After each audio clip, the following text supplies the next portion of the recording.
So Black Friday record store day has come and gone, and I'm going to share with you guys my picks. Now before I get into this, please don't forget to hit the like button, comment on this video, share this video, and if you still haven't, please subscribe to this channel and hit the notification bell for updates. Okay, so with that out of the way, my picks for record store day, I think there was only really a couple that I really wanted, of course, and then there's just extra ones here I'm going to share with you. And of course, the big one, of course, is Prince 7-inch single from the 1985 album, Round the World in a Day, the follow-up to Purple Rain, right? This is the singles. And, you know, they recently released a super deluxe edition, you know, and I'll share my thoughts on that. However, this is remastered by Bernie Grundman mastering, and it sounds so amazing. And so you get replicas of the singles. Now there's only 1,985 copies of this. It was released in 1985, and so they're only releasing that many. And so I was fortunate enough to get it.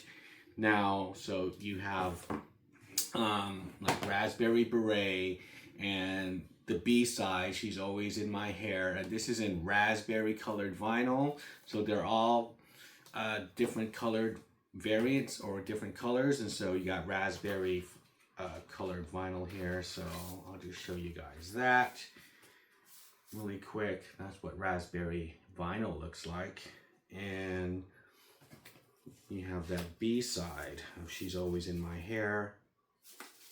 And next is Paisley Park. And this She's Always in My Hair is the B-side to this song. And this is not the remix version. It is in peach colored vinyl.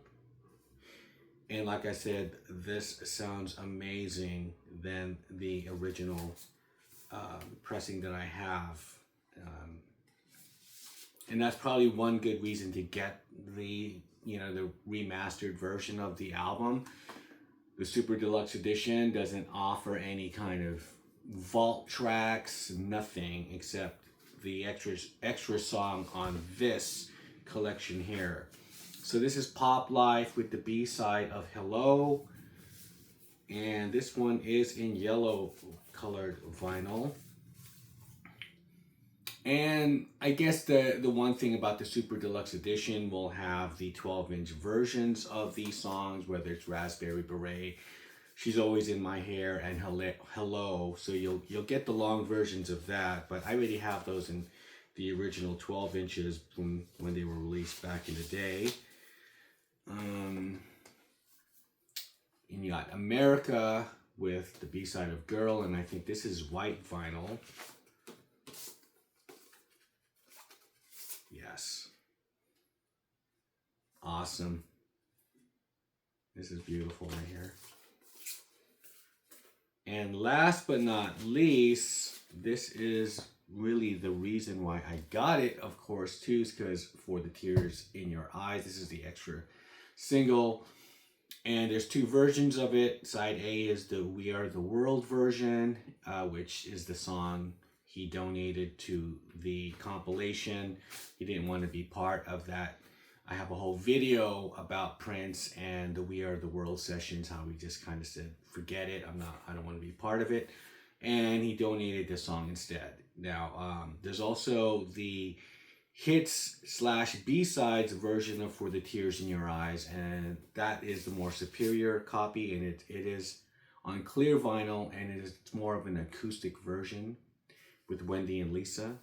So this in itself is the reason why I got this. It's just, not only is it because it's numbered, I mean, they're not numbered, but 1,985 copies of it, but you know, it's these B-sides or vault tracks or whatever, which sad to say, the estate is not really doing a good job, I feel, on that compared to all the other Super Deluxe editions that they did for Prince.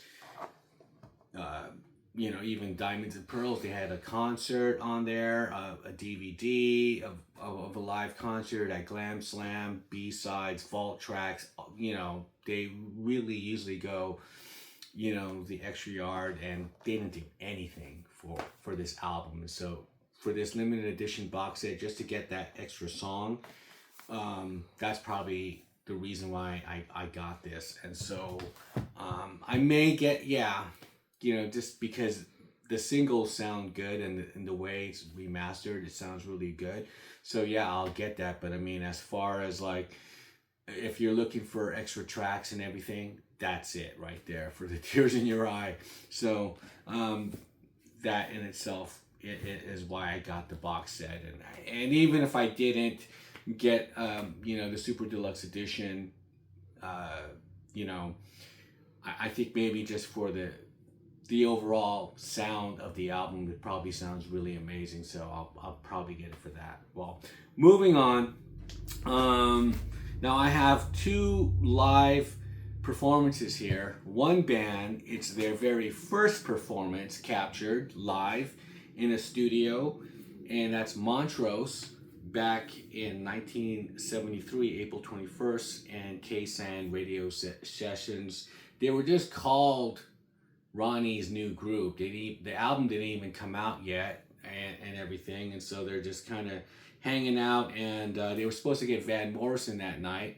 The reason why you know, I know any background to this is because this concert was originally released. I had this 2017 pressing of this album remastered in 2017, and they had this concert, you know, added on to the disc, and so it was a 2 LP collection. But this one's in red, so this is Red Rocker Red.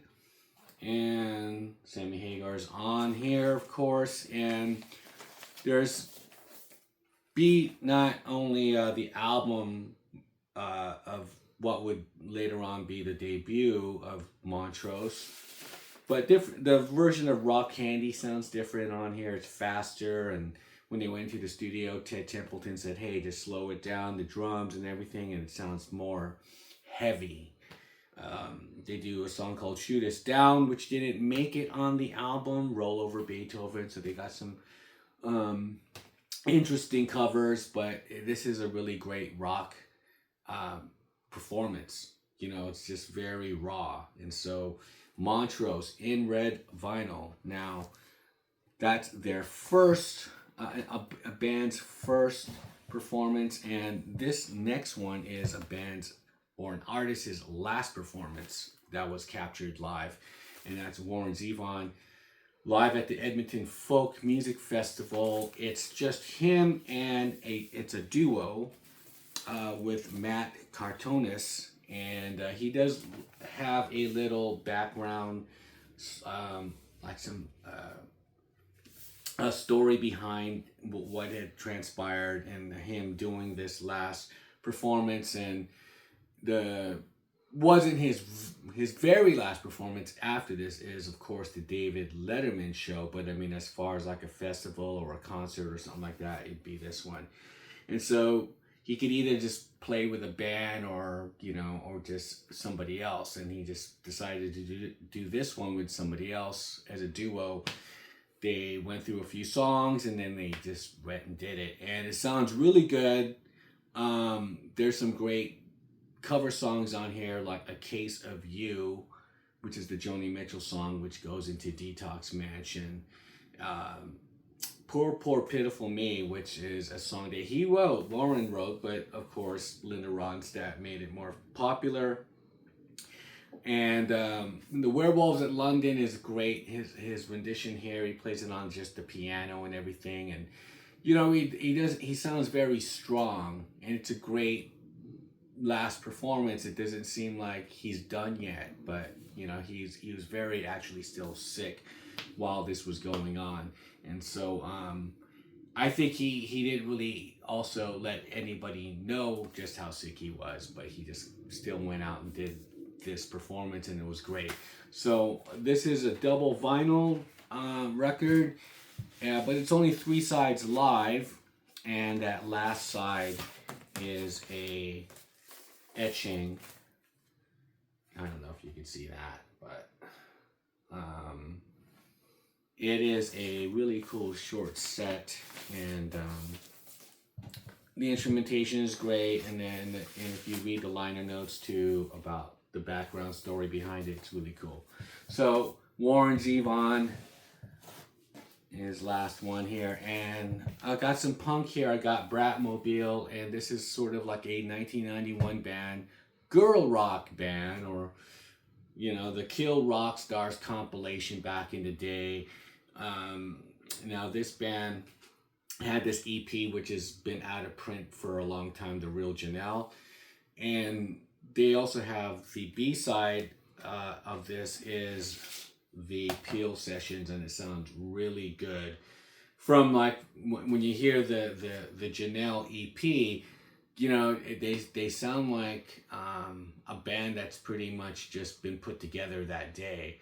But then when they go on the Peel Sessions, and it's pretty much the same year, 1993, that they sound so much better and polished almost, when they get to the Peel Sessions. But yeah, you got the original lyrics of the Janelle, the Real Janelle liner notes, and I like the fact here that they write here, but that they, even though they were kind of thrown into this whole compilation about Bikini Kill, or girl rock, riot girl kind of scene, their attitude wasn't with that whole riot girl thing. They were just like, oh, we just happened to be three girls who played, and it's everyone else is exploited them kind of thing, because they played shows with the Melvins, and they were part of a scene back in the day. But on here, they write their political takes on gender identity, betrayal, and things that they use, terms that they use now. They're trying to, like, I don't know, kind of just throw it on there as if they were doing that, or like they were a part of it. But if the songs are not really, to me, they don't really sound like they're trying to be pushing a feminist agenda on you. They do Where Eagles Dare by the Misfits. They just we're just punk rock fans. That's how I look at it. And they just kind of just been like, oh, well, you're a girl band, let's just throw you in this riot girl thing too, okay? And they did. So of course, my last pick here is this Rolling Stones Zoetrope Viewing kind of LP. It's a limited edition. There's like 6,500 copies of this, but Satanic Majesty's Request. And this is the only, I guess, Zoetrope record I have now. And you're supposed to, like, has images from the album cover, and when it spins, you're supposed to put a light on it. There's some instructions there, and something magical is supposed to pop out of this, and I don't see anything. So I don't know if I'm doing it right, but just like this novelty ain't working for me. But it's just something to add to the collection of my Rolling Stones record collection, and so I don't really mind that. So every RSD, they always have Rolling Stones a record, and I'm just gonna get it. With Prince, I'm usually just gonna get it unless it's something like I didn't get the Live at Glam Slam because it was in the box set of Diamonds and Pearls, and so I know it was just a different variant color. But yeah, I'm just like, nah, it's all about the music for me sometimes, and it's just like I don't have to have so many different colored versions or variants or this or that. If the sound is different, if it sounds better, then I'm gonna get it as well. So there's some certain factors. And of course, there was this Led Zeppelin 7-inch single of Trampled Underfoot. Now, they did not release a single in America. This was only released in the UK back in 1976. of 75, I believe. Yeah, 75, and this was, I guess, the lead-in single, Trampled Underfoot, with the B-side of Black Country Woman. Sounds amazing. So there's the other 7-inch single. And so those are my picks for Record Store Day this last Black Friday. Leave me a comment below on what you guys got, and how do you guys feel about the whole Prince thing.